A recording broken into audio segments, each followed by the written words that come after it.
Okay,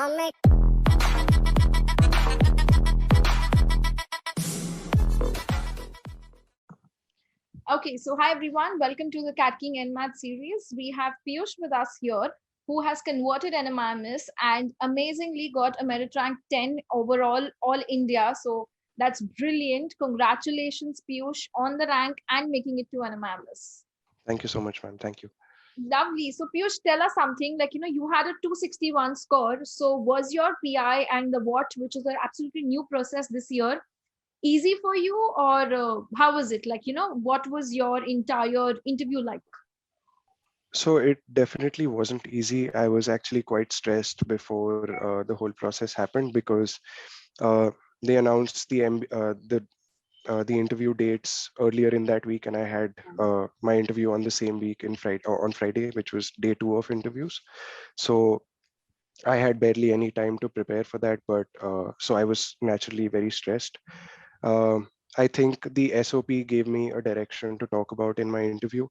Uh, so yeah, I would say that you should spend a lot of time on your SOP and make sure that the SOP encompasses what you're trying to do with your MBA, Okay. because I feel like not only will that help the interviewers know more about you and understand what your agenda is or what your aim is after an MBA or during an MBA, it'll also help you have some sort of direction in your interview and generally in your MBA career also, because if Correct. you've thought about it, then you know what you need to say as well. Lovely. So what all aspects did you include in your SOP? Like, did you talk about your work ex? I think you've got 4 years of work ex, right? Right. So what I realized is that since I have this considerable amount of work experience, I had to relate this work experience and what I have learned there to my decision to Right. work on an MBA or get an MBA. And that's what I did. I mentioned that I have a BTech in computer science, so I have that experience in technology. Then I took up a job at DShaw as a tech associate. So again, I was exposed to technology. But over here, since it's a hedge fund, it's a financial investment company. Uh, you learn more about how the financial markets work. You get exposed to finance, and that's what made me realize that finance and technology are made for each other, and I feel like I have the interest and potential to do something in that domain, and that's basically what I wrote in my SOP as well. Lovely. So were you kind of grilled in your interview on this aspects of financial knowledge, since you come from that background? Right. I actually wasn't. I was very surprised at how my interview went, because like I said, like you said, since I had mentioned finance in my SOP, Yeah. I was expecting to be grilled on that aspect, but I actually wasn't even asked about it even once. Uh, the interview began where they didn't even ask me to introduce myself. They didn't ask me why MBA. They didn't ask me any of the normal questions that you would expect. The first question was, what do you think your weaknesses are? Okay. Which kind of threw me off because I was already pretty nervous, and I was expecting, once I have my introduction and once I'll say what I had prepared, I'll be in control and I'll calm down and stuff. But this Yeah. question kind of threw me off. So I took like 5-10 seconds to compose myself, and then I spoke about how I feel that I'm not very assertive, and I've noticed that at my workplace, and I'm trying to work on it. And then they tried to swing it in the way that, so you're saying that you're not assertive. Do you think that authority is how teams run, or do you want to be that kind of leader? So Okay. I saw that they were trying to take me towards authoritative and not assertive. So I took a step back. I said, not at all. I just feel there's no way that any team or any company can function without a diverse set of opinions. But I feel like, because I am not assertive, I tend to undervalue my own opinions, which actually ends up costing my team, because I feel like after doing all my research and after I'm sure that what I thought earlier was the correct thing to say, it's a lot of time and we're just losing out on that time. So I feel like I need to be more assertive so that the team in general can benefit from my opinions. That's how I swung it. Lovely. That's a very different start. You go with the whole mindset of, I'm going to say, tell me something about yourself. I'm going to impress them. That's like the first impression. So Exactly. that's pretty surprising. So did they actually ask you anything more about the weakness and everything? Did they, what kind, like how long was your interview? So my interview actually lasted a little over 15 minutes, maybe. It was pretty short, which is another reason why I had no idea how it went. There was no way I could evaluate how it went. Uh, so the first section, which was about my weaknesses, lasted maybe 5 minutes, Okay. uh, where we were just discussing what I just said, where I was trying to justify that I'm not saying that I want to be authoritative. Correct. Uh, that happened for 5 minutes or so. Then there was a female panelist, and she very calmly asked me if I liked watching movies, and I was so happy that she asked because I love movies, and Okay. uh, I was happy that she was going to take the interview in that direction. And suddenly she said, do you know of any gender-related movements in Bollywood that are happening in the recent?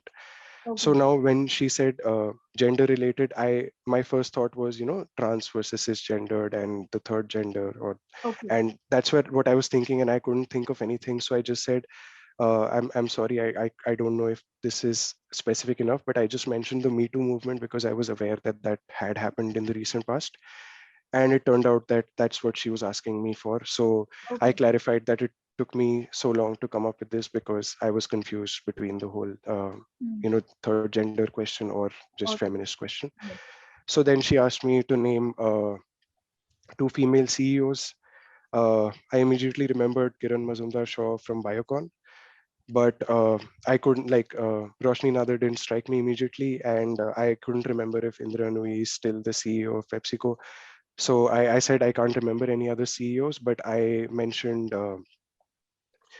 I'm so sorry, Geeta Gopinath and Anshula Kant, who are at IMF and World Bank respectively, and I mentioned that they are high-ranking Okay. officials there, and Hmm. so I think they were satisfied with that. I couldn't tell though, but I was glad that I didn't, just blank out because I do value feminism, and I do believe that that's important. So that's why I was really happy that I didn't blank out at that question and I could come Okay. up with something. What do After you think? that, Why were you sorry. asked this question? Like, suddenly, of we are discussing about you and your weakness. Why did it shift tracks to a feminism? Was it generic, or was there something on your profile or something which mentioned that? I don't think I had mentioned any such thing in my NMIMS SOP. Okay. So I was equally taken aback, but because I do value that and I do keep reading about that, I was happy that it came up because that way I was able to Yeah. talk about it and I was able to showcase that, I'm not just someone who's focused on myself. I Correct. also have the like I have thoughts, or I at least believe that there should be more equality and more diversity in the workplace. Exactly. So I was glad that this came up, but again, I have no idea why it came up. And Uh, what were the other things that they asked you about after this? right. So speaking of things that I had no idea why I was asked, the third panelist, he asked me about the telecom sector of India and how Okay. 5G and 4G and questions about that. He asked me, is India 5G ready? Now, since I am generally interested in tech, also I keep reading about recent tech developments. I was okay to answer that. I said, is India 5G ready? I actually said no, I don't believe India is 5G ready because there's a huge chunk of the population which is not even fully digitally enabled right now. They have no exposure to technology right now. So trying to improve existing technology is not as important as making technology accessible to everyone. And that's how I started talking. Then he began asking me about, so do you know of any recent mergers or acquisitions in the telecom sector? So I spoke about which is Vodafone Idea. Yeah. And then he asked me, so why do you think they merged? So I mentioned that this was more out of necessity than out of a constructive business decision because Jio and Airtel had completely dominated the telecom market, and so I that's what I said, that I felt like we was a forced decision, and hopefully it'll pay off for them. Then they asked me to name a few important players in the telecom sector. So again, I mentioned that for retail or general consumers, Jio and Airtel completely dominate the market. And because I work in the systems team at my firm, I knew that Tata and Vodafone are also big players in the commercial area. So that's what I mentioned. And follow-up was that they asked me if you see any scope for future mergers in the telecom sector. And I was very honest. I told them that I'm not aware enough to have an answer for that right now. And that was it. That was my interview. Lovely, pretty interesting. So I think one of the key factors which helped you was you were well read, right? I think that really helps. Yeah, it does. Especially if you say that you're interested in something, like I had clearly mentioned that I'm passionate about tech, Yeah. which I am, and that's why I keep reading about tech and I am aware of all of these things.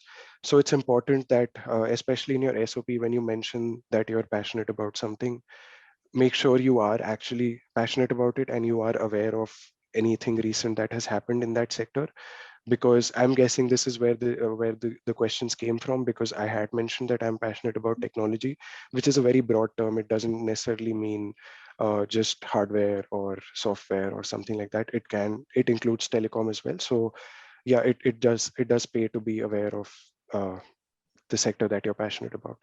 Interesting. Now, I remember you mentioned in the start, like you had a very brief time period from the date announcing of your interviews to your actual interview.